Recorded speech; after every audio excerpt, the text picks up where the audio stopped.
ഉച്ചയോടുകൂടി സ്വർണ്ണവിപണിയിൽ നേരിയ ഉണർവ്. ഇന്ന് രാവിലെ മാർക്കറ്റുകൾ അതിശക്തമായ രീതിയിലുള്ള ഇടിവിലേക്ക് പോയിരുന്നു.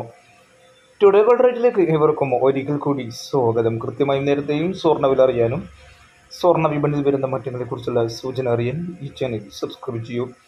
ഉച്ചയോടുകൂടി $2 ഉയർന്ന് 2022 Indian market MCX 63,341 ഉയർന്നിരിക്കുകയാണ്.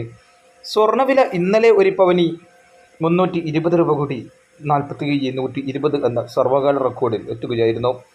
Federal reserve പലിശ നിരക്ക് കുറക്കുന്നതിൽ ഉറച്ചു നിൽക്കുന്നു എന്ന വാർത്തകൾ വരുന്നതോടുകൂടിയാണ് സ്വർണ്ണ വിപണി വീണ്ടും ഉയരുന്നത്. എന്നാൽ സ്വർണ്ണ വിപണിയിലെ ഇന്നത്തെ ഇടിവ് സ്വർണ്ണവില വീണ്ടും വരും ദിവസങ്ങളിലും കൂടിയേക്കുമെന്നാണ് നിരീക്ഷകർ അഭിപ്രായപ്പെടുന്നത്.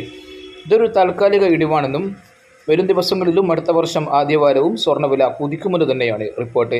സ്വർണ്ണവില ഇന്ന് ഒരു പവന് 46,840 വ്യാപാരം നടക്കുന്നത്. 280 രൂപയായിരുന്നു ഇന്ന് കുറഞ്ഞിരുന്നത്. അതേസമയം 24K തങ്കവില ഉച്ചയോടുകൂടി വീണ്ടും ഉയർന്നു. ഇന്ന് രാവിലെ ഗ്രാമിന് 6,225 തൃശ്ശൂരിൽ 30 എന്ന നിലയിലാണെങ്കിൽ ഇപ്പോൾ അത് 6,230 തൃശ്ശൂരിൽ 35 എന്ന നിലയിലാണ് വ്യാപാരം നടക്കുന്നത്. 9 months ഗോൾഡ് വിൽക്കുന്നവർക്ക് ഏകദേശം ഒരു പവന് 1,200 മുതൽ 1,300 രൂപയുടെ കുറവ് വരെ സംഭവിച്ചേക്കാം. വെള്ളി വില ഇന്നും മാറ്റമില്ല. ഗ്രാമിന് 81 10 ഗ്രാമിന് 810 തുടരുകയാണ്. കൃത്യമായ നേരത്തെയും സ്വർണ്ണവില അറിയാനും സ്വർണ്ണ വിപണിയിൽ വരുന്ന മാറ്റങ്ങളെക്കുറിച്ചുള്ള സൂചന അറിയാനും ഈ ചാനൽ സബ്സ്ക്രൈബ് ചെയ്ത് തൊട്ടപ്പുറത്തുള്ള ബെൽ ബട്ടൺ കൂടി എനേബിൾ ചെയ്യൂ. Thank you for watching. Thank you.